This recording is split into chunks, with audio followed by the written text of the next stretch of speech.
Športnica leta Spet Lampičeva, športnik leta pa Ivančič. Vani Ločniškar priznanje Turistične zveze Slovenije. Na akciji pogozdovanja v Mošah.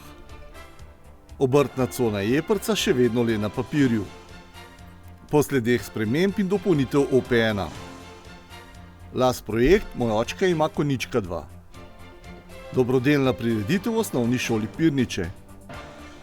Na materinski dan v Smledniku. Tekmovanje vlečnih psov v Hrašah.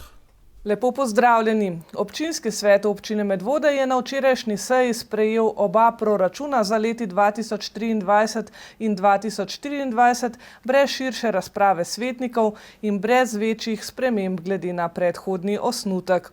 Bolj razgovorili so se svetniki ob nameravanem odkupu Dolinčkove hiše ter pri pohvalah na račun delovanja zavoda Sotočje.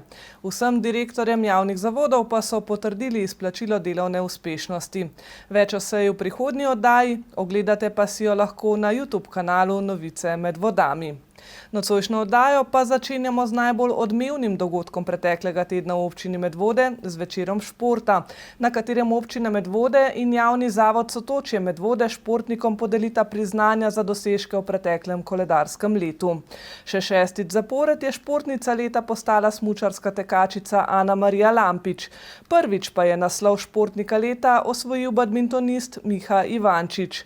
Za leto 2022 sta bili podeljeni 2 športni priznanji za dolgoletno delo v športu ter 10 velikih in 30 malih športnih plaket. Na javni poziv za predlaganje kandidatov za športna priznanja je bilo v začetku leta posredovanih 48 predlogov za prejemnike priznanj. Vloge pa je razširjen 7-članski strokovni svet v skladu s pravilnikom predelal in jim določil vrsto priznanja. Tako je bilo za leto 2022 izbranih 30 malih in 10 velikih športnih plaket ter 2 športni priznanji, ki sta jih podelila podžupanja Mojca Murnik in direktor javnega zavoda Sotočje Aleš Kalan. Izmed 10 prejemnikov velike športne plakete, to so bili letos plesalec Tadej Henigman, kolesar Andrej Žavbi, gorski tekač Timotej Bečan, plavalec Peter John Stevens, smučarska tekačica Anamarija Lampič, plesalke Zarja Čerkes, Lara Šlibar in članice plesnega kluba Bit ter badmintonista Miha Ivančič ter Miha Ivanič, pa je strokovni svet izbral športnika in športnico leta. Športnica leta je tako vnovič postala Anamarija Lampič, kar je njen že 6. zaporedni naziv športnice leta v Medvodah. Se mi zdi, da prve nagrade nikoli ne pozabiš in je res tista, ko bi rekla, ne da ti več pomeni, ampak se mi zdi tisti trenutek ti več pomeni. Ampak ja, še zmeraj sem vesela, da sem spet športnica Medvod. In ja, še zmeraj to pomeni, da sem očitno najboljša športnica in sigurno je to nek dokaz, da dobro delam in pač tudi motivacija za naprej. Anamarija Lampič je lani spisala še eno odlično sezono svetovnega pokala. V skupnem seštevku je osvojila končno 8. mesto, v seštevku sprinterk pa 2. mesto, potem ko je kar 6-krat stopila na zmagovalne stopničke. 3-kratna dobitnica medalj svetovnih prvenstev je tako še 3. sezono zapored končala med 3 najboljšimi sprinterkami sveta. Neizpolnjen je ostal zgolj veliki cilj, medalja na olimpijskih igrah v Pekingu. In kot se je kasneje izkazalo, je bila sezona 2021-2022 tudi zadnja sezona, ko smo tekaško šampionko iz Valburge lahko spremljali v smučarskem teku. Pri 26 letih je namreč sprejela odločitev, da se seli v biatlonske vrste. Ja, jaz mislim, da sem se ujela, res ful uživam v biatlonu. In ja, sigurno se bom potrudila, da bom mogoče spet osvojila športnico Medvod, ampak ja, mislim, da vsak let je konkurenca večja, mislim, da skozi večja konkurenca je nasplošno, pač skozi več ljudi se ukvarja športom, tako da ne bi čisto zamerila, če bi bila še kakšna druga. Športnik leta pa je 2. leto zapored postal badmintonist, tokrat Miha Ivančič, in se tako pridružil predhodnikom Roku Flandru, Blažu Cofu, Roku Tršanu, Matjažu Belšaku, Timoteju Bečanu, Žanu Rudolfu in Mihi Ivaniču. Ja, pomeni veliko, ker veliko let sem gledal, kako drugi dobijo športnika leta. Jaz sem dobil male pa velike športne plakete, tako da končno dobiti veliko biti športnik leta je zelo lepo. Za Miho Ivančičem, 24-letnim badmintonistom, ki je že vrsto let član slovenske A reprezentance, je izjemno uspešna sezona. Serijski državni prvak v mešanih dvojicah, ki ima v svojem žepu že 6 naslovov, od tega 5 z dolgoletno partnerico Petro Polanc, je v letu 2022 dvakrat posegal po stopničkah na turnirjih svetovnega pokala. Marca je takrat še v dvojici z Niko Arih na poljskem turnirju serije Open osvojil 3. mesto. Po poletnem premoru pa sta ponovno združila moči s Petro Polanc, s katero sicer igrata skupaj že zadnjih 9 let in se na novembrskem turnirju serije Future v Mariboru veselila 2. mesta. Trenutno so cilji evropske igre in kvalifikacije za svetovno prvenstvo, drugače pa boljša igra na vseh turnirjih. Na večeru športa sta bili podeljeni tudi 2 športni priznanji. Za več kot 20-letno delo na čelu kolesarskega kluba Medvode, kjer skrbi predvsem za popularizacijo kolesarstva v medvoški občini in športno družabno ponudbo za kolesarske rekreativce, je priznanje prejel Bogomir Plazar. Poznana je njihova tradicionalna akcija 50 vzponov na Katarino, sprva celo 60 vzponov, ki poteka od marca pa vse do konca leta in s katero že od leta 2000 dalje vsako leto povabijo kolesarje, da opravijo čim več vzponov na Katarino, ter tradicionalna vsakoletna kolesarska dirka Vzpon na Katarino. Priznanje mi pomeni veliko, saj to je pravzaprav eno lepa gesta tistega, ki me je predlagal. Samo to ni samo moje priznanje. To je tudi priznanje vseh tistih, ki z mano teh več kot 20 let sodelujejo v teh projektih, ki jih imamo. Najlepše je družba okrog mene, ki mi pomaga pri vsej zadevi, ki sodeluje z mano, ne samo, ki imamo tudi razne izlete, projekte, se odzovejo, pridejo, ki imamo kakšna varovanja, se tudi odzovejo. To so ljudje, ki mi dajejo veselje pa spodbudo za tako delo. Za 20 let profesionalnega trenerskega dela v plavalnem klubu Triglav Kranj pa je športno priznanje šlo tudi v roke 42-letnega Luke Berdajsa. Januarja letos je strani Plavalne zveze Slovenije za svoje delo v preteklem letu, predvsem za uspehe svojega varovanca Petra Johna Stevensa, s katerim z nekaj vmesnimi prekinitvami sodelujeta že vse od Petrovega 11. leta starosti, prejel tudi naziv najboljšega trenerja v kategoriji članov v letu 2022. Je neka potrditev, da se v bistvu dobro dela, da pač plavalci uspešno nastopajo. Tako da vsakič pač seveda smo veseli tega priznanja, hkrati pa to tudi neka spodbuda, pa tudi odgovornost v bistvu za delo naprej. Večer športa je ponovno obogatil tudi pester športno-zabavni program, po sušnem obdobju epidemije pa so bili med nagrajenci ponovno tudi številčnejši predstavniki ekipnih športov, tako da je bila končna številka prejemnikov priznanj letos celo 109 športnikov in športnic naše občine. V petek je prav tako v športni dvorani Medvode potekala volilna skupščina Turistične zveze Slovenije. Na njej so za novega predsednika zveze izvolili Dominika S. Černjaka, ki je po 4-letnem mandatu zamenjal dosedanjega predsednika, sicer člana Turističnega društva Zbilje, Pavleta Hevko. Ta se je funkciji odrekel zaradi prezasedenosti. Na skupščini pa so s srebrnim znakom Turistične zveze Slovenije nagradili predsednico Medvoške turistične zveze Vanjo Ločniškar. Skupščina Turistične zveze Slovenije je za novega predsednika zveze izvolila Dominika S. Černjaka, ki je Turistično zvezo Slovenije že vodil med leti 2006 in 2010, pozneje pa je bil njen podpredsednik. V okviru turistične društvene organiziranosti in zveze je kot prostovoljec aktiven že 24 let. Turizem vidi kot trajnostno panogo in način sobivanja ter tako tudi deluje. Se mi zdelo pomembno, da dam dodaten glas turističnim društvom in vsem prostovoljkam in prostovoljcem, ki ustvarjajo izjemne stvari, od čistilnih akcij, aktivnosti, dogodkov, doživetij, prireditev na terenu. In to je tisto, kar verjamem, da je lahko pomemben sestavni del tako želenega, butičnega, trajnostnega slovenskega turizma. Če v svetu in turizmu velja, da so spremembe in novosti čedalje hitrejše, pa po koronski zgodbi v novi realnosti obstajajo tudi jasnejše temeljne konstante turizma, in to so narava, ljudje in skrb za vse vrste zdravja. Ena od današnjih vrednot v turizmu je tudi stik z avtohtonostjo in z ljudmi, kar lahko najbolje ponudijo prav turistična društva, v katerih delujejo številni prostovoljci. Izziv, ki je identičen vsem prostovoljskim organizacijam, pa je vse bolj, kako v svoje vrste pritegniti mlade. Če pogledamo dve glavni poslanstvi, eno je vzgajati ljudi, živeti z turizmom in za turizem, drugo pa je vzgajati mlade, biti del turizma, je Turistična zveza Slovenije organizacija, ki ima najdaljšo tradicijo na tem področju in trenutno verjetno tudi najbolj aktivna in najbližje mladim. Seveda se trendi spreminjajo, ampak mislim, da Turistična zveza je na dobri poti, dobro se odzivamo na trende, ki so med mladimi, ampak mladi, kar je pa dobro, čedalje več si želijo ne samo digitalnega, ampak tudi živega stika. No, ravno to pa ponuja prostovoljstvo in delovanje v turističnih društvih in naš glavni izziv pa je, kako to spromovirati. Celostno ima pa država kot institucija izziv in sicer kako prostovoljstvo postaviti nazaj kot vrednoto. Turistična zveza Slovenije si bo tudi v prihodnjih 4 letih prizadevala ostati vodilna prostovoljska organizacija na področju turizma v Sloveniji. V sodelovanju z drugimi deležniki v turizmu in gospodarstvu pa bo svoje cilje še naprej usmerjala v uresničevanje in nadgradnjo trajnostne strategije slovenskega turizma. Novi predsednik poudarja, da se zveza želi uveljaviti kot eden izmed 3 enakopravnih stebrov slovenskega turizma. Tako Slovenci že po naravi smo turistični prostovoljci še posebej skromni in se nikoli ne znamo pohvaliti. Samo tisti del, ki se je pohvalil in ki si piše prostovoljne ure, kot smo danes na skupščini lahko videli, teh je skoraj 200 000 v vrednosti več kot 2 milijona. Kaj je šele, če bi vsa društva to povedala za začetek?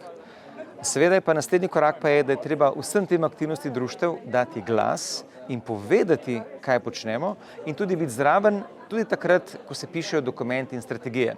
Namreč v stroki se hitro lahko pozabi, kaj se dogaja na terenu. Se veste, iz pisarn do terena je včasih dolga pot. No in to je še eno od poslanstva nove ekipe, ki želi dati glas točno tem prostovoljcem in prostovoljkam. Ena od takih prostovoljk je tudi Vanja Ločniškar, ki je na skupščini z rok novega predsednika prejela srebrni znak zveze za svoje prostovoljsko delo. Leta 2004 je bila ena izmed idejnih ustanoviteljev lokalnega turističnega društva Žlebe Marjeta, kjer je prepoznana po svojem delu zeliščarke kot Marješka Pehta. Od leta 2005 z manjšim premorom vodi Medvoško turistično zvezo, ki je ena izmed najbolj aktivnih zvez v okviru državne zveze. Vrsto let aktivno sodeluje kot članica državne komisije pri projektu Moja dežela lepa in gostoljubna, akcije, ki jo vodi tudi lokalno na področju naše občine. Zadnja 3 leta veliko energije vlaga v projekt Turistične zveze Medvode, Mala šola turizma in mladim v osnovni šoli predstavlja prostovoljstvo in turistično dejavnost. Takih aktivnih prostovoljcev si želi novi predsednik, ki je ob koncu skupščine za spletno izjavo na kratko nagovoril vse prostovoljce. Najprej hvala vam, da dajete svoj čas, dragoceni čas za prostovoljne aktivnosti, v kateremkoli društvu ste. Če ste pa v turističnem društvu, pa seveda še dodatno najlepša hvala v imenu mene kot novega predsednika Turistične zveze. Kaj si pa želim? Da se družimo, da si imamo lepo, da v tem uživate in da udejanjamo našo že skoraj 120 let filozofijo in slogan Turizem smo ljudje. Mi skupaj. V Ljubljani pa je včeraj potekala volilna skupščina Skupnosti občin Slovenije. Predsedovanje Skupnosti občin Slovenije si bodo po rotacijskem sistemu v enakem časovnem deležu 4-letnega mandata delili Nejc Smole, Gregor Macedoni za sekcijo mestnih občin in dr. Vladimir Prebilič za sekcijo občin s sedežem upravnih enot. Predstavnik občine Medvode je tako prvič član najvišjih organov Skupnosti občin Slovenije, ki je največji reprezentativni organ občin v Sloveniji, vanjo pa je vključenih že 183 občin, kar predstavlja več kot 80% prebivalcev. 500 sadik gorskega javorja in 500 sadik hrasta gradna je približno 150 prostovoljcev v neprijaznih deževnih vremenskih pogojih v soboto posadilo na sanirani površini v Mošah, kjer je prejšnji smrekov gozd uničil lubadar. Akcijo je organizirala družba Slovenski državni gozdovi, ki je prostovoljce k sodelovanju povabila na 5 lokacij po Sloveniji. V bližini Kočevja, v Lovrencu na Pohorju, v Smrečju na Bohorju in Mošah so sadili avtohtona drevesa. Na Goriškem krasu, površini, ki jo je lani prizadel požar, pa so tudi sejali semena in tam se jim je pridružil tudi predsednik slovenske vlade. V Mošah pa je drevesa sadil, poleg ostalih prostovoljcev, tudi medvoški župan. Tokratna akcija slovenskih državnih gozdov je potekala pod geslom Pomladimo gozdove.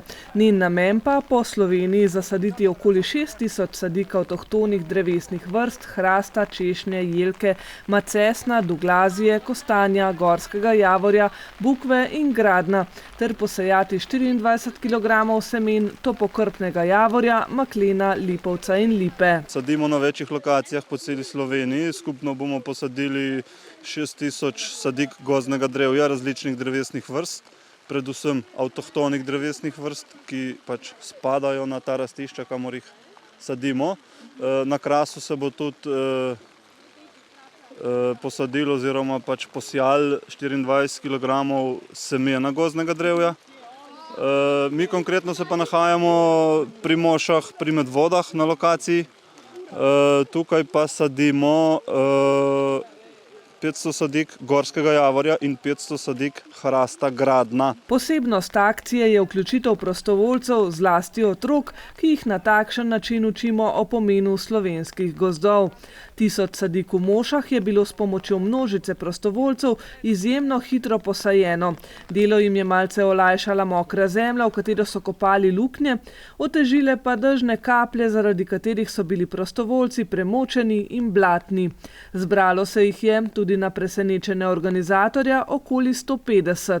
Z rovnicami, krampi in motikami so izkopali luknje in po delovišču pod strokovno pomočjo gozdarjev Zavoda za gozdove Slovenije in delavcev slovenskih državnih gozdov sadili prinesene sadike. To informacijo sem našla prek kolegice, prek društva Bhakti Marga Slovenija, ki vsak let organiziramo pogozdovanje, v bistvu saditev dreves. In kako danes tole izgleda v tem vremenu? Ja, no super. Dobar, pač tako je, nimaš kaj, treba tako vzeti. Ne, vreme me ni prestrašilo, narava, skrb za zemljo, mati zemljo, da nekaj damo nazaj, kar nam ona skozi daje in tako, da pač nekaj povrnemo. No. To je res ena malenkost, kar lahko za njo naredimo. Ja. Je pogozdovanje naporno delo za ženske? Ne, v teh okoliščinah ni, zato ker smo skupina in si med sabo pomagamo, tako da vabim prav vse naslednjič. Tudi jaz sem šel zato, ker so mi take akcije ljube, no, ker se mi zdi, da je to nek odnos, ki ga bomo mogli skozi bolj izkozvati. Posebej smo pa veseli, da je po moji oceni danes tukaj preko 100 prostovoljcev. Bi pa upal reči, da jih je 80 ali pa 85% iz naše občine. Največja skupina so dijaki iz Bežigrajske gimnazije, potem pa v razgovoru sem ugotovil, da so ljudje iz Krasa, iz Postojne, iz Ljubljane, iz Škofje Loke, iz Kranja, skratka prostovoljci širom Slovenije. Tudi sami danes delate tukaj v tem, bom rekla, zelo neprijaznem vremenu do tistih, ki delajo. Kako pravzaprav izgleda, kakšna je vaša izkušnja? Ja, danes je res mokro, ne? Če ni bilo 3 tedne prej, pa ne vem, kako bo čez 3 tedne. Vreme verjetno ni najboljše za tiste, ki sadijo, je pa toliko boljše za tiste, ki so zasajeni. Se pravi, bodo tele naše sadike danes vsaj konkretno namočene in bo mogoče kakšen procent večja verjetnost, da se tudi ukorenijo. To ni vaše prvo posajeno drevo? Ne, res ne. Kar se dreves tiče, se mi zdi, da se bomo tudi v naslednjih 4 letih še srečevali z občani na takih akcijah, ker poletja nam kažejo, da bo to tisti pravi odgovor najbrž na bolj znosno preživljanje poleti. V Mošah so sadike posadili na sanirano površino, kjer je napad lubadarja uničil prej posajeno smreko. Ta na rastišču v Mošah ni avtohtona, zato je niso sadili nazaj, ampak 2 vrsti, ki sodita na to območje. Sadimo javor, ki je izrazito svetloljubna vrsta, priljubljena vrsta, tudi bom rekel v pohištveni industriji, v pridelavi furnirja. Sadimo hrast, ki je na teh rastiščih avtohton, pač, ne, če bi čas zavrteli nazaj, bi tukaj verjetno našli neke hrastove gozdove. Tako da to je to, smo zadovoljni nad udeležbo, glede na vreme mislim, da več kot odlično. Skupaj pač 1000 sadik, glavni namen akcije pa je pač, da se vzbudi neka zavest v neki širši javnosti k ohranjanju narave in k pomembnosti gozdov. Naši predniki so živeli v zavetju hrastovega gozda, potem pa so prišla zlata leta lesne industrije in hrast je nadomestila precej hitreje rastoča smreka. Hrast ima pač neke določene značilnosti, je zelo priljubljena vrsta, kar se tiče, lesno-predelovalna industrija, zelo iskan sortiment, tudi zelo velike vrednosti dosega, ne. Zdaj, če poznate izraz dobrava, ne, dobrava v bistvu, to si vsak si danes predstavlja neko livado, pač neko idealno, ko raste trava, ne. Dejansko gre to za površine, kjer so nekoč rasli hrasti dobi, ne. To gre za te poplavne hrastove gozdove, ki pa smo jih v bistvu izkrčili, posekali za namen poljedelstva, ne. Med drugim pa je hrast tudi zelo občutljiv, najbolje uspeva v zemlji, ki se imenuje glej, ki je stalno pod vodo. Zemlja na rastiščih je sive barve. Eden od razlogov, da hrast propada, je zato tudi nižanje nivoja podtalnice.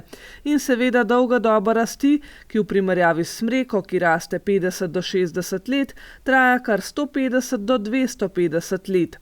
Kar nekaj generacij bo torej zraslo, preden bodo v mošah rasli mogočni hrasti. Tudi prva leta po sobotnem sajenju bodo izgledala, kot da se sajenje ni preveč posrečilo. Od začetka je tole kar počasen proces, ne. Tako, v okviru, 3-4 let tukaj ne bo v bistvu zelo podobna slika, kot je danes, ne. Po njih 5-6 letih, ko se bojo drevesa primerno ukoreninila, razvila koreninski sistem, bojo pa začela tudi priraščati v višino. Hkrati pač, ko bojo začele priraščati v višino, bojo pač začele tudi svoje krošnje delati, ne, in zapolnjevati v bistvu ta prostor. Mi smo sadili na 2,5 metra, recimo, ne. Sadili smo 1000 sadik na 0,3 hektarja, ne, recimo, končno število na hektar, recimo, ne. Govorimo o javorju, pa o hrastu je pa, med 150 in 200 drevesi na hektar, ne. Zato bodo morali gozdarji v naslednjih letih kar veliko časa nameniti skrbi za nov gozdiček, v prvih letih predvsem s čiščenjem. Kakšna leska se bo pojavila, kakšne grmovne vrste, ki so nezanimive, ne. Tu govorimo zdaj v prvih 5 letih, ne. Potem pa, ko bojo ta drevesa naredile, prvih 4-5 metrov priraska v višino, takrat se bomo vračali pa z gojitvenimi deli, kot so pač nega mladja, nega gošče, nega letvenjaka. Se pravi, to so pač različni razvojni stadiji tega sestoja. Teh dreves bo vedno manj, vedno bolj bojo kvalitetna, ker jih bomo pač v sklopu teh gojitvenih del na ta način izbirali, ne. Tako da proizvodna doba pa, glede na to, da gre za svetloljubne drevesne vrste, je pa nekoliko krajša, no. Govorim za javor, recimo, v 100 letih ali pa še prej bi se tukaj že dalo gospodarsko zanimiv javor posekati. Hrast pa, tako kot sem rekel, ne, pač.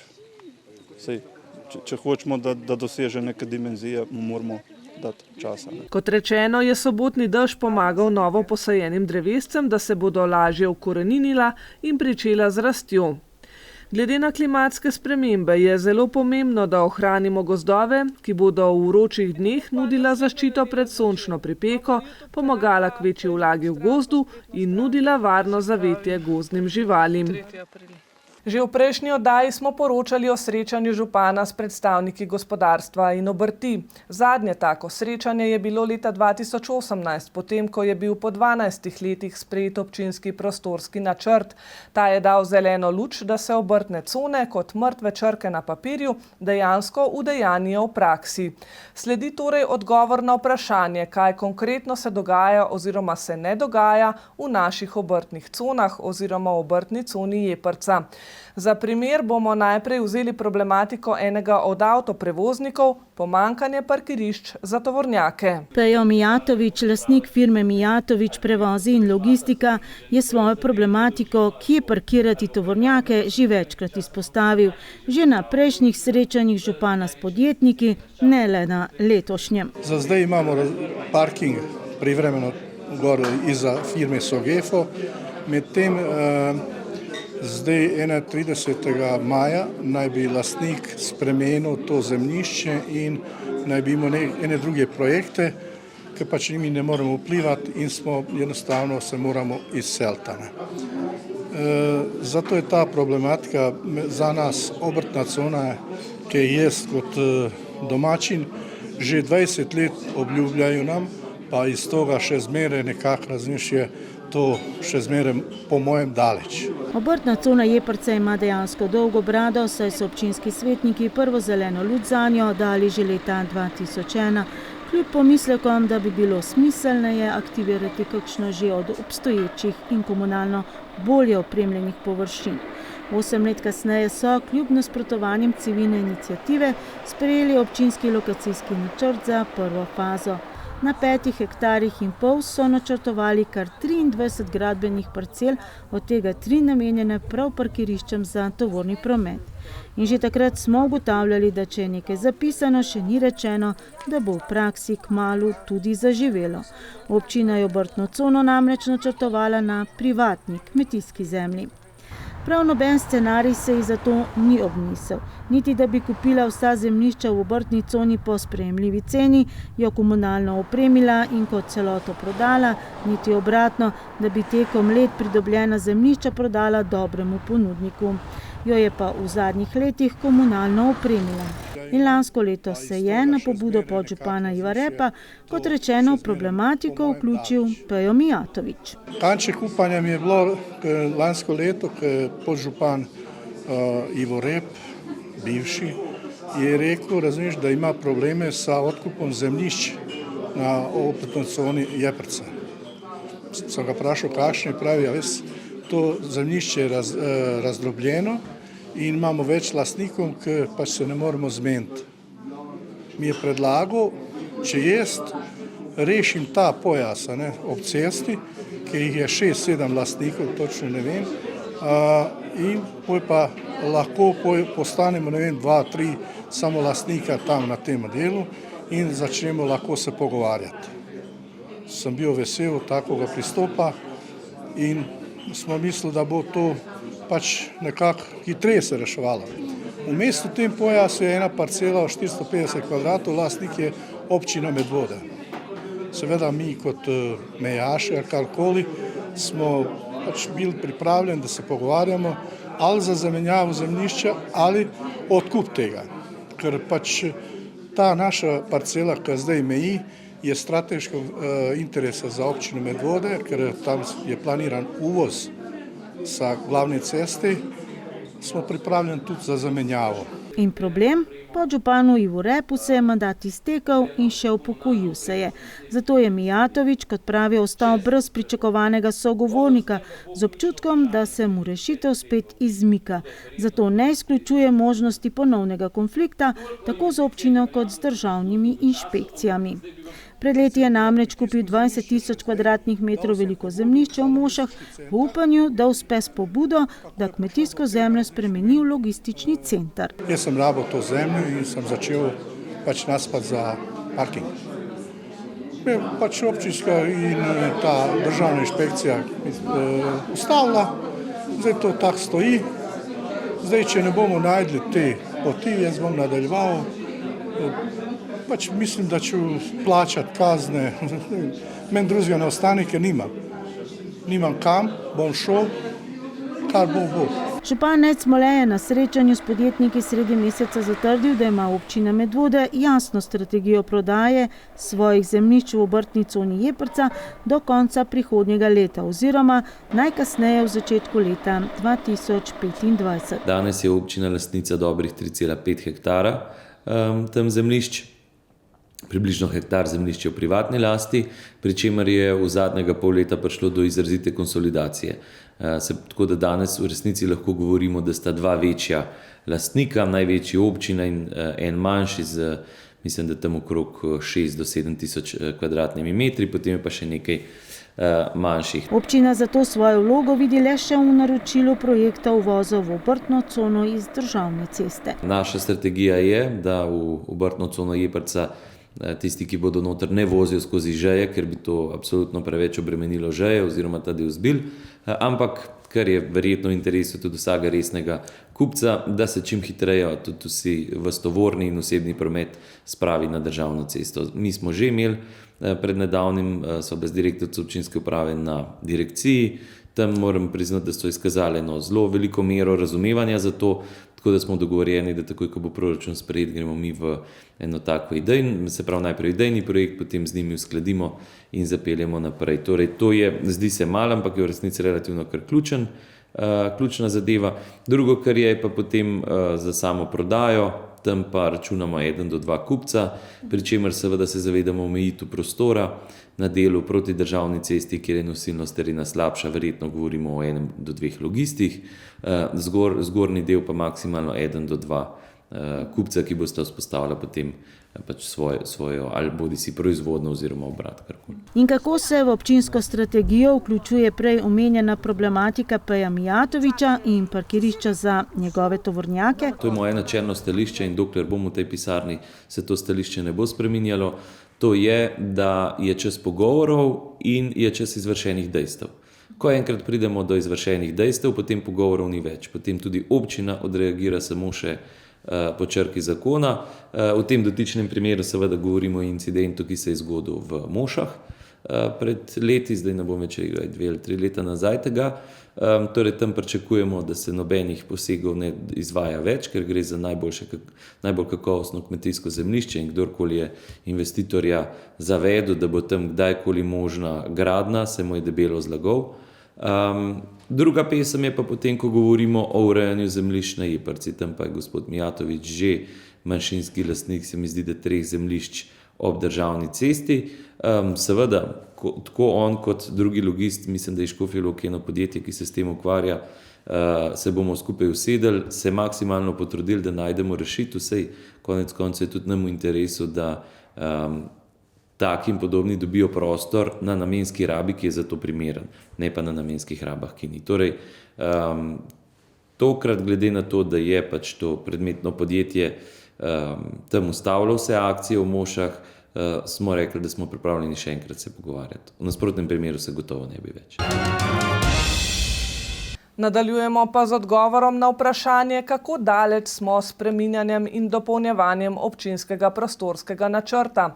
Občina Medvode je obstoječi občinski prostorski načrt sprejela leta 2018 po 12 letih takih in drugačnih preobratov.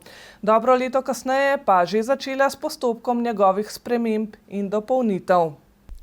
Konec leta 2019 je zato občina pozvala fizične in pravne osebe, da podajo pobude za spremembe in dopolnitve občinskega prostorskega načrta. Bistvena novost pa, da v določenem primeru podajanje pobud ni bilo več zastonj. Plačilo občinske takse 250 ali 300 evrov pa seveda še ne pomeni, da bo pobuda tudi umeščena v občinski prostorski načrt. V letu 2020 so bili izvedeni tudi sestanki s krajevnimi in vaškimi skupnostmi. Konec leta 2021 pa je župan občine Medvode Nejc Smole podpisal sklep o pripravi odloka o spremembah in dopolnitvah obstoječega občinskega prostorskega načrta, kot je to omogočal zakon o interventnih ukrepih za omilitev posledic drugega vala epidemije covida.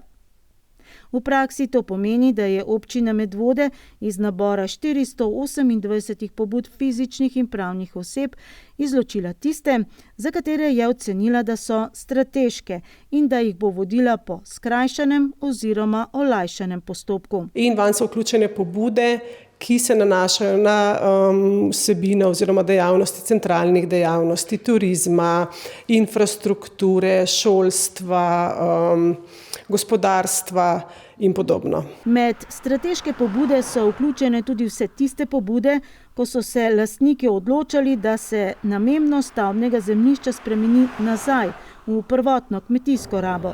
Večina tovrstnih pobud je rezultat dejstva, da se mora po novem nadomestilo za uporabo stavbnega zemljišča plačevati tudi za še nezazidana stavbna zemljišča.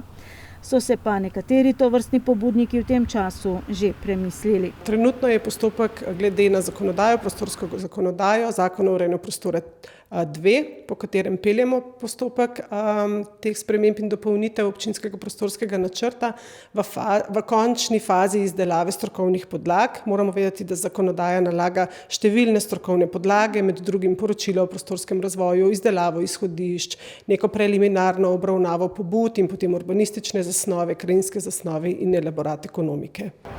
Nekako smo slišali, da zgolj vedeževalka mogoče lahko ve, kdaj bo ta OPN sprejet.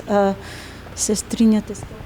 Absolutno, ker je naša izkušnja v prejšnjem postopku taka in tudi izkušnje preostalih lokalnih skupnosti, občin, ki peljejo te postopke, je dejansko pridobivanje prvih in drugih mnenj v bistvu neka največja neznanka v tem postopku. Skratka, dobro leto dni se torej vodita dva postopka priprave, spremembi in dopolnitev občinskega prostorskega načrta. Eden za strateške pobude, označen kot OPN 1, in drugi za vse ostale pobude, označen kot OPN 2. Velika večina ostalih pobud pa je pričakovano. Pobuda za spremembo namembnosti zemljišča iz kmetijskega v stavbnega. Vse strokovne podlage, ki so pa trenutno v fazi zaključevanja oziroma so že izdelane, pa bodo uporabljene tudi v tem postopku. Se bodo v tem času mogoče te lokacijske preveritve kot ena izmed možnosti večkrat uporabljale?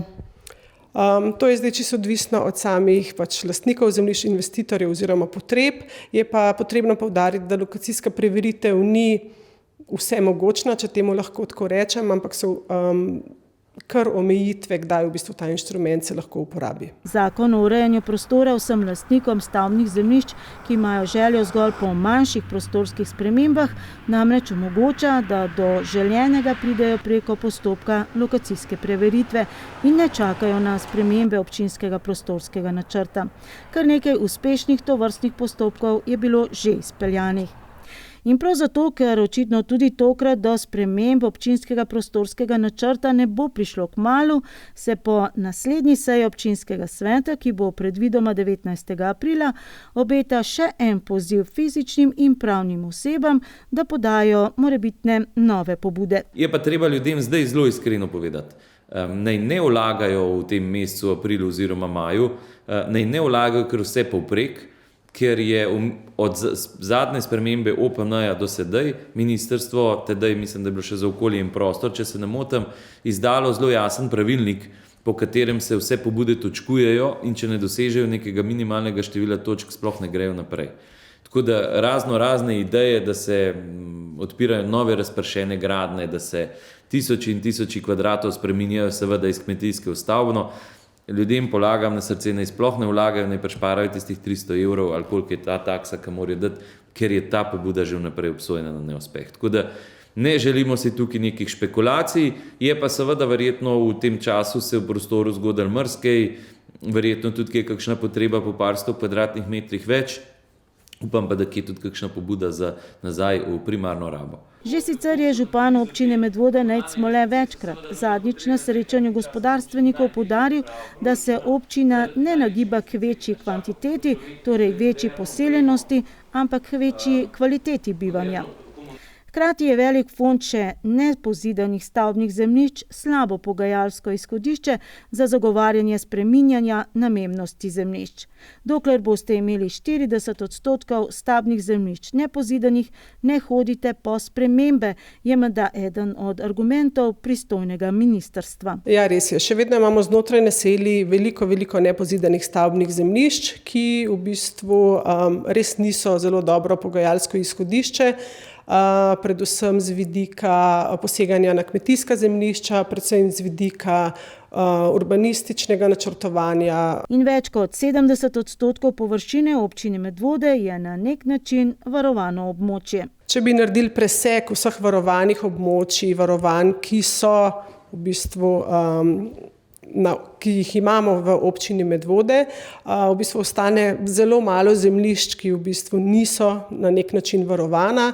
Vemo, da imamo varovana območja strani naravne dediščine, kulturne dediščine, poplavna območja, območja pod daljnovodi, to so v bistvu vse neke omejitve v prostoru, ki lahko potem zavirajo ali pa zelo spremenijo potek razvoja nekega naselja. Imamo pa seveda v občini Medvode kar nekaj varovanih kmetijskih zemljišč, kmetijska zemljišča prve kategorije,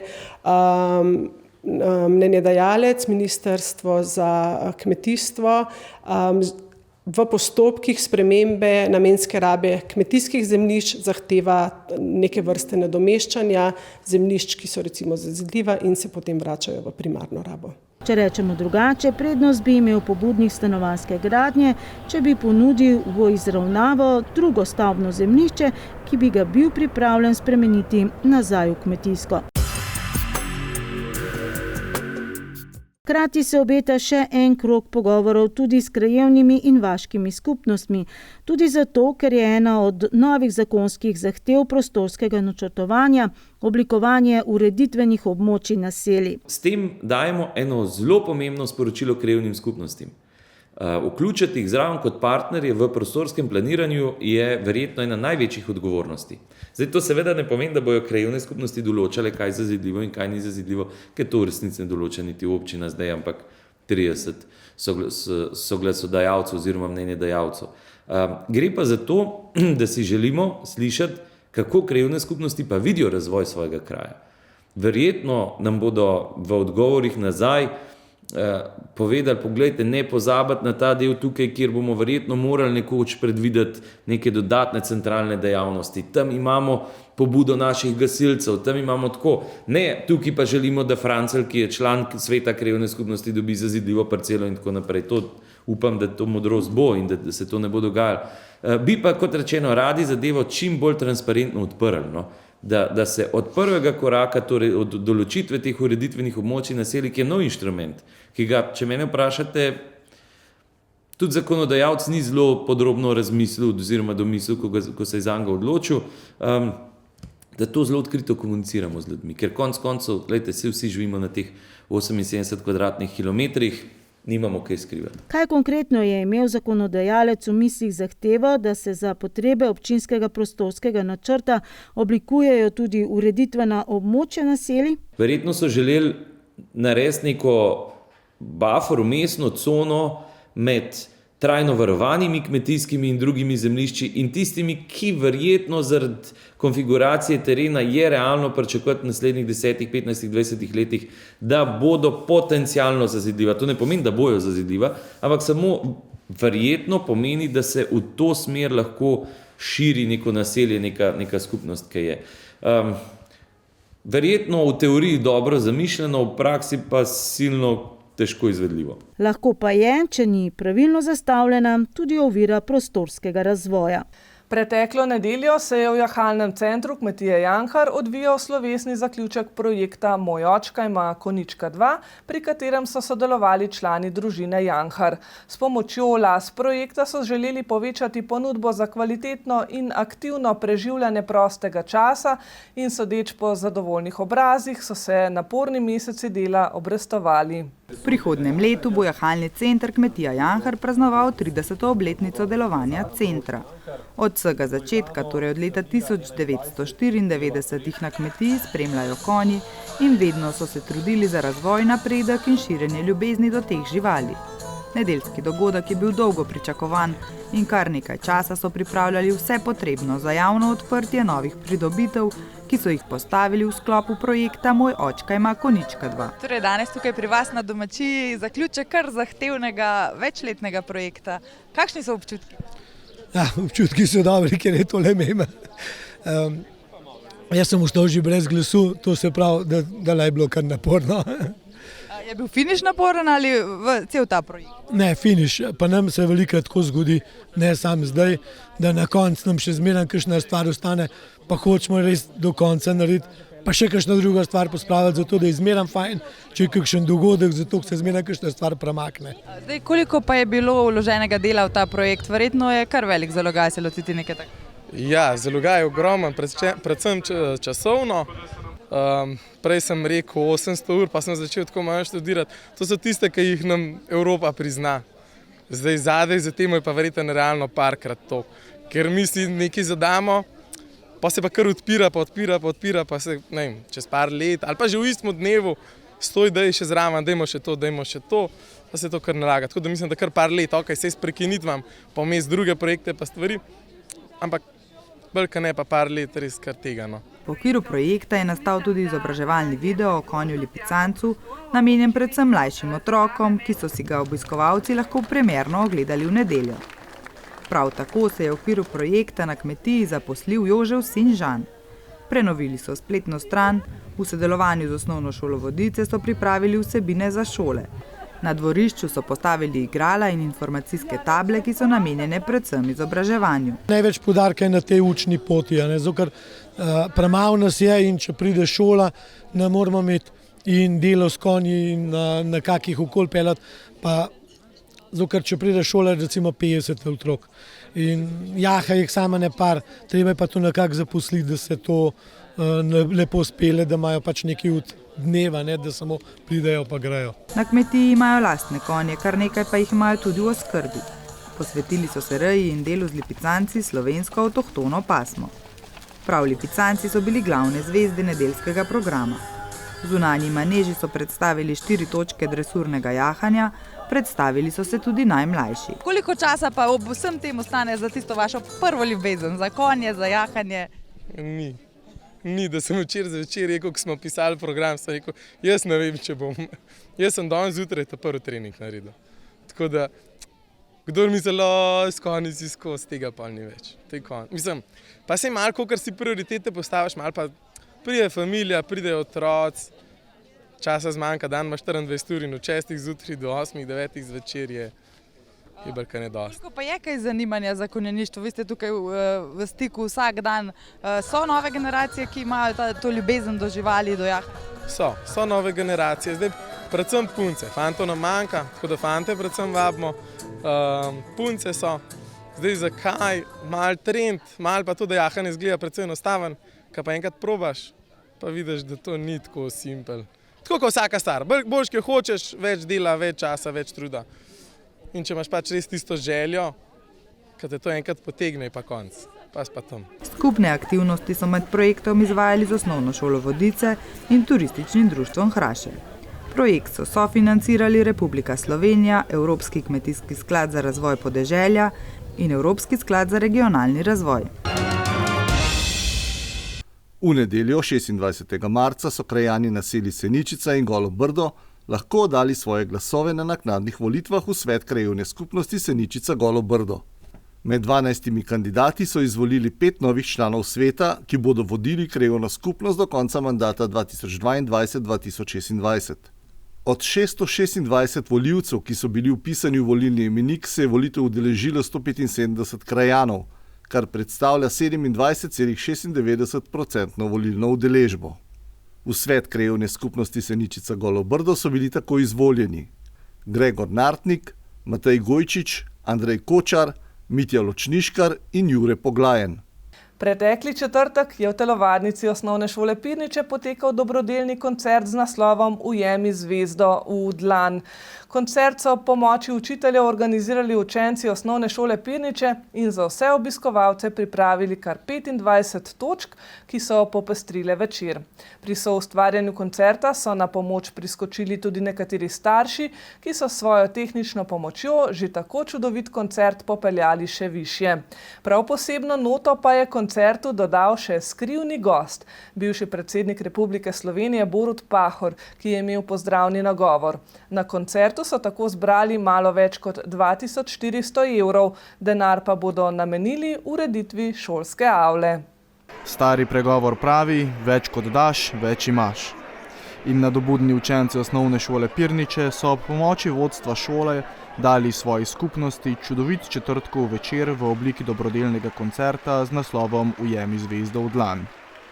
V zameno pa so od radodarnih obiskovalcev dobili sredstva za ureditev njihove šolske avle in sredstva za šolski sklad, da bodo tudi preko tega lahko pomagali prijateljem, ki so v socialni stiski, da bodo vsi lahko hodili na šolske izlete in da bodo skupaj rasli v povezano in srčno skupnost.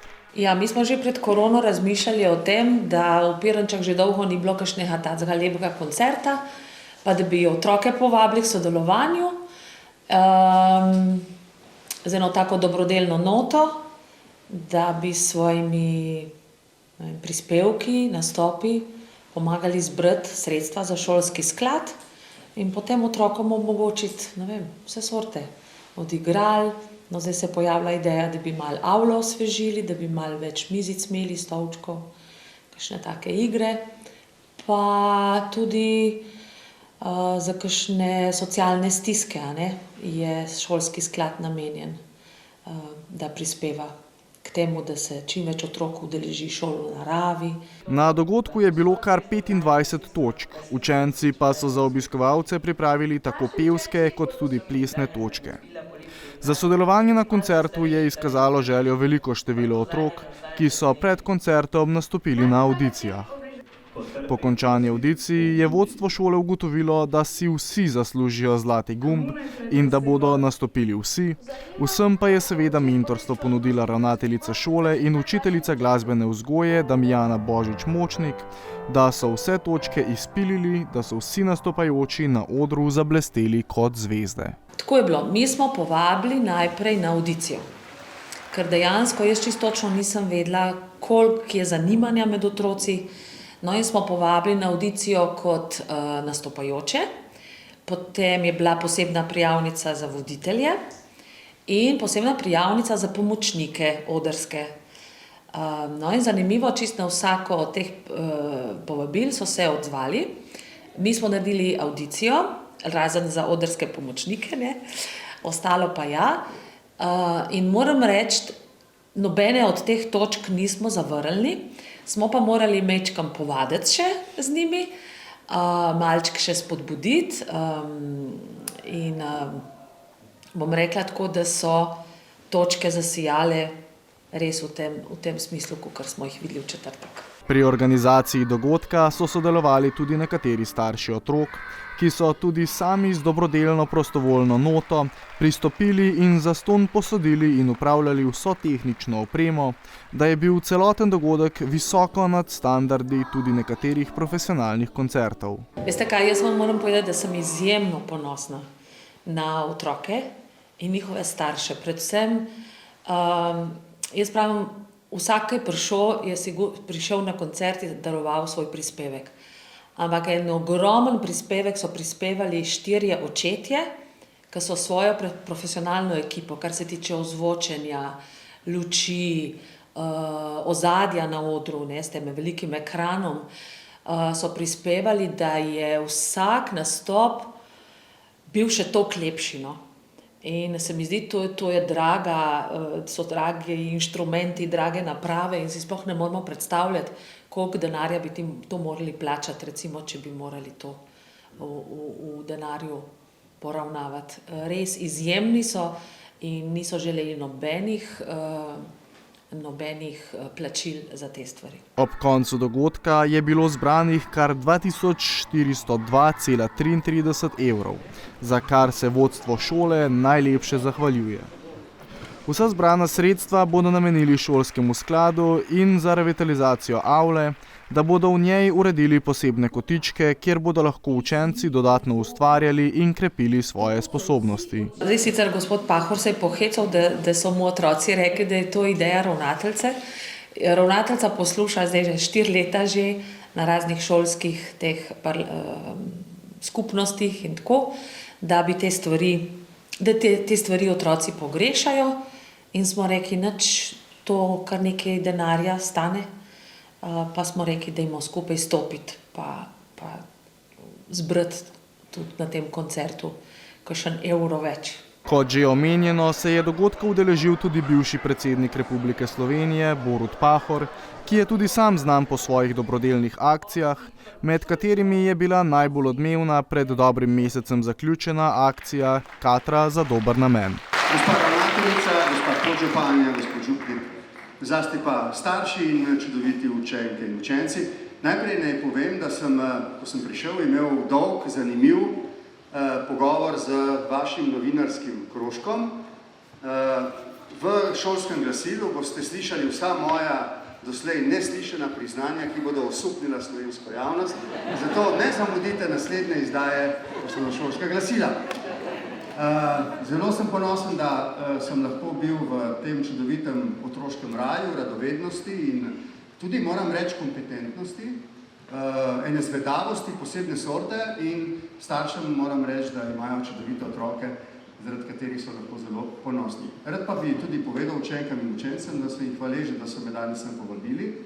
Čeprav razumem, imate dobrodelen koncert. Ko sem vprašal na tiho, zakaj gre, so rekli, da gre za dobrodelen koncert za polepšanje avle. In ko sem rekel, kdo je imel tako sjajno idejo, so rekli, da ravnateljica. Kar se mi zdi, oprostite, tak mečki konflikt interesov. Ampak gledajte, kako so dobrega srca vaši otroci, kljub temu bojo to naredili in rad bi vam samo čestitev, da širite to solidarnost tudi zdaj, ko ste še tako mečkani. To sigurno ostaja v naših genih slovenskih in zato obstajamo, sicer mehni, ampak močni in tak žilav narod. In tukaj vidim take res zvedave otroške oči, ki gledajo v prihodnosti in vam želim, da je bila ta srečna in mirna. Hvala. Borut Pahor je sicer primarno prišel v Pirniče zaradi povabila novinarskega krožka Ošo Pirniče, a je kasneje ostal tudi na koncertu, kjer je v svojem govoru še dodatno poudaril pomen dobrodelnih prireditev. Učenci novinarskega krožka so prišli vprašati, oziroma njihova mentorica, če mu lahko napišejo povabilo za intervju, da bi radi z njim opravili intervju. No, potem sem rekla, ja, ravnateljici se pa zgodovina ponavlja, namreč tudi v prejšnji šoli, kjer sem ravnateljevala, je ena učenka mu pisala in se je tudi odzval. No, gospod predsednik je pa zelo rad med mladimi in se mi zdi, da tudi zdaj kot nekdanji predsednik se mu zdijo te stvari zelo pomembne, da se vidi, sliši z mladimi in se je odzval tudi na naše oziroma na povabilo naših učencev. Ja, malo so spremljali politično dogajanje, takrat so bile volitve za novega predsednika države, pa smo se odločili, da mogoče povabimo gospoda Pahorja, ker je bivši predsednik in smo sklepali, da ima mogoče malo več časa. In o čem točno pa ste potem govorili z Borutom Pahorjem? Je povedal kaj takega zanimivega, kaj kontroverznega? Predvsem smo se pogovarjali, kaj bo počel naprej, pa tudi o njegovem otroštvu, o šoli. Povedal je, da se ni veliko učil, ko je bil majhen,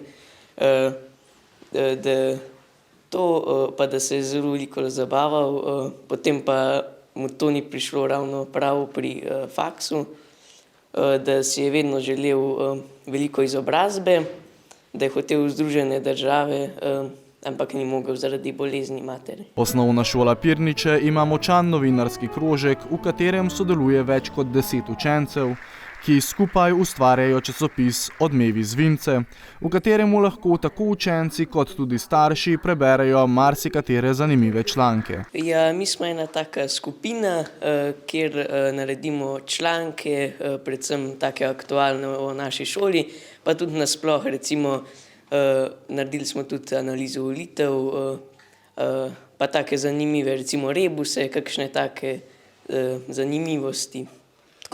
Ob koncu našega intervjuja pa so se učenci novinarskega krožka, ki se sicer primarno ukvarjajo s časopisi, poskusili še v vlogi televizijskih novinarjev.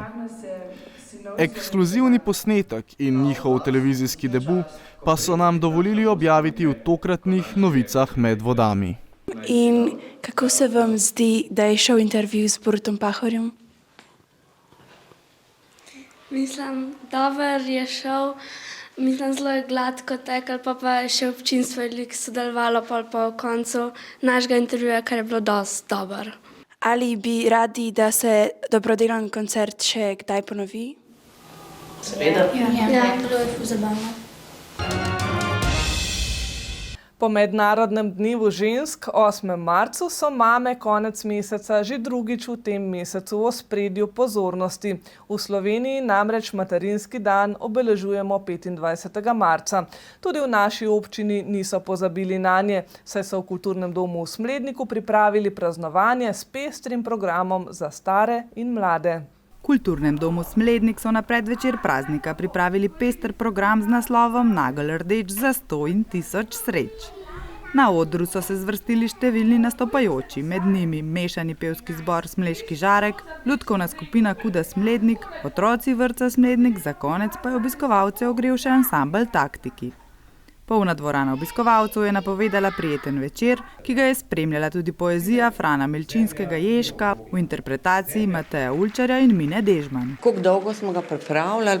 Pa en mesec pa pol. 15 otrok. So zelo uživali v igri, v druženju. Ne. Je pa to ena taka v redu prireditev, ker je to medgeneracijsko sodelovanje, kjer so tudi starejši, pel ta pevski zbor, pa kdo še. Tako da to sodelovanje med otroci pa odraslimi se mi zdi, da je to neka nadgradnja tega večera in tega programa. Kako ste se pripravili na današnji nastop, je bilo kaj treme? Ja, kar veliko treme. Ja, malo. In kako se potem soočite s tremo, kako jo premagate? Ja, sam zamislila si, kako bo iztočnica, bo dobra ali slaba. Najbolj si zamislila, da bo dobra, pol pa pač ni več treme. Kaj ste danes nastopali, kaj ste počeli na odru? Ja, plesali sva, mi se imamo radi, pa zelo so uživale. Ja. Kako pa ste se pripravljali na nastop?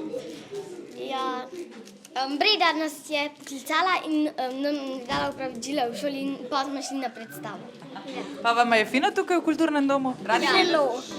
Zelo je bilo zabavno, tukaj se velikokrat zelo zabavamo in današnji nastop mislim, da nam je šlo dosti v redu. In kako so bile mamice zadovoljne z vašim nastopom? Zelo so bile zadovoljne. Obeleževanje materinskega dne se je v Evropo prineslo iz ZDA, kjer je v navadi od leta 1910. Evropske navade povezane z materinskim dnem, denimo obisk staršev in obdaritev matere, pa imajo po ugotovitvah raziskovalcev korenine v Angliji. Pa slučajno veste, kaj praznujemo jutri? Materinski dan. Kaj to pomeni? Ja, da vse naše mamice pač praznujejo. Pa veste, kaj praznujemo zdaj te dni? Ja, materinski dan. A kaj posebej praznujete doma mamicam pripraviti kaj Ja. Kaj pa? Danes smo v šoli ponavadi delamo rožice ali pa kitko.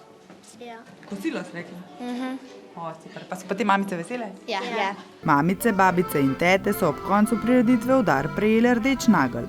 Otroke pa smo povprašali, če za svoje drage pripravljajo še kakšno presenečenje in kako doma obeležujejo materinski dan. A v šoli kdaj kaj ustvarjate ali pa ste v preteklosti ustvarjali za mamice? Ja, smo že naredili, pa imamo zdaj še sabo za mamice.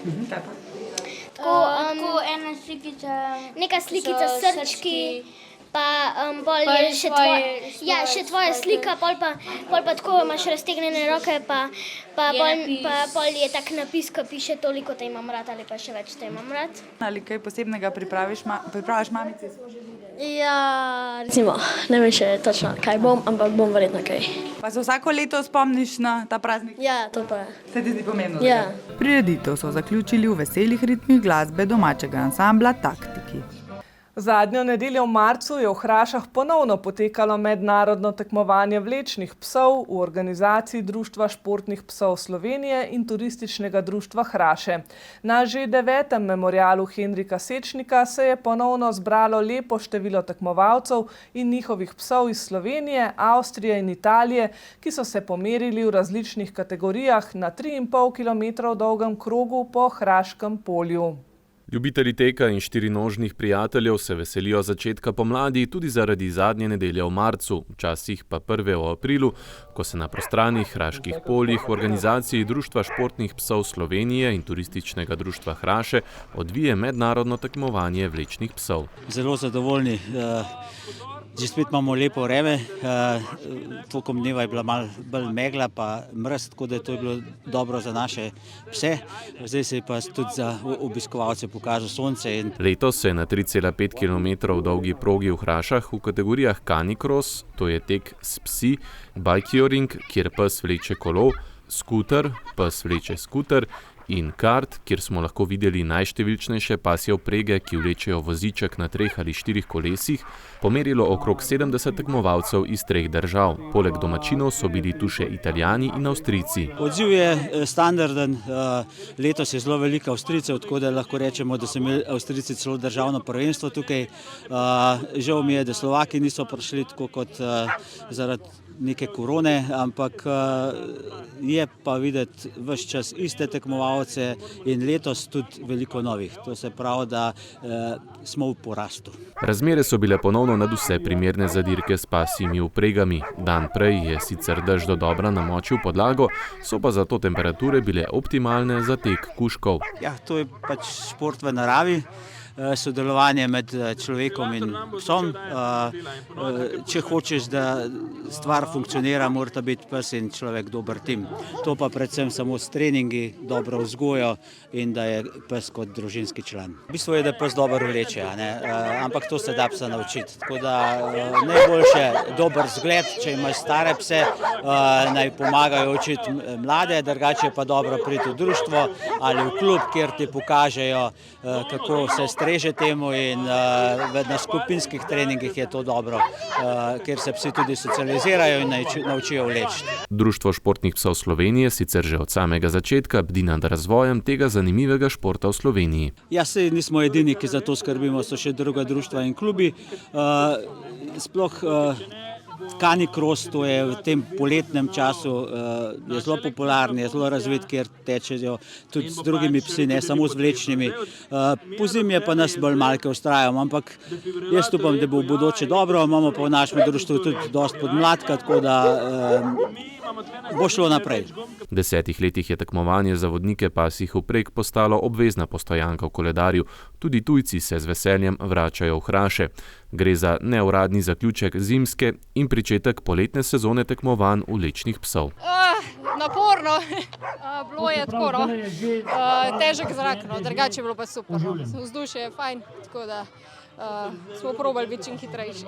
Sicer prvič udeleženka? Sem že bila lani. In kako to, da ste se odločili za ta šport? Imam ful psov, rada sem aktivna, pa nekako pa to združiti skupaj, da si tudi ti aktiven, da narediš nekaj zase, plus to, da pač pas. Tako da zaradi tega. Tle smo že kar nekaj let, naša po moje 5., 6. zaporedna tekma, tako da ful dobro, kot vsako leto. Kako to, da ste izbrala ta šport? Pa to je tako bolj prilično početje, sicer za kužke je ful fajn, ker se imajo v redu, nas pa tudi malo spravijo, da smo malo aktivni, bolj zaradi tega. Lansko leto so bila prvič zaredno, pa mi je še lani malo štrajkala, letos je pa popravila vtis. In kako je šlo? Super je šlo, super. Od začetka do konca je ful dobro vlekla, tako da čakam še rezultate, ampak po mojem so bila kar v redu. Kako to, da ste se odločili za tale šport? Posvojila so tole psičko lani iz Lanzarote in je taka zelo aktivna in so iskala eno aktivnost, da se da z njo skupaj delati, pa tudi sicer sem tekač, tako da to je res perfektna kombinacija. Kako mi je všeč tole tekmovanje v Hrašah? Super, super je res. Fajn je tudi zanimiv, ne samo kot tekmovalec, ampak pogledati vse te druge športe, tako da je res ful zanimiv, se bom vračal. V okviru memoriala so priredili tudi netekmovalno obarvan tek s kužki, za vse pse in njihove lastnike pa so poskrbeli sponzorji z lepimi praktičnimi nagradami. Za dodatno turistično ponudbo so organizatorji poskrbeli tudi s stojnicami, kjer so se lahko predstavili lokalni ponudniki hrane in izdelovalci ročnih del. Vsi skupaj pa so si obljubili, da se v Hrašah ponovno snidejo spet prihodnjo pomlad, ko se obeta 10. izvedba tekmovanja, za katero pa imajo že v mislih nekoliko razširjen program.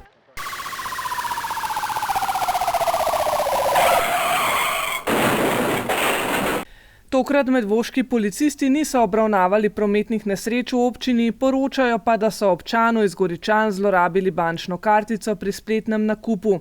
Lastnika so pozvali, naj na bančni ustanovi zlorabljeno kartico prekliče, sami pa so začeli intenzivno zbirati obvestila in bodo po zaključeni preiskavi o dogodku obvestili tožilstvo. Po pomoč se je na policiste obrnil tudi občan, ki je bil udeležen v družinskem sporu. Policistom je na kraju dogodka uspelo pomiriti kršitelja, sin prijavitelja pa je prejel tudi globo. V preteklem tednu so policisti opravljali tudi kontrolo v Spodnjih Pirničah in kasneje še v Zbiljah in pri nadzoru odkrili tudi osebe, ki so posedovale neznano posušeno rastlino, za katero sumijo, da je prepovedana. Rastlino so poslali na analizo.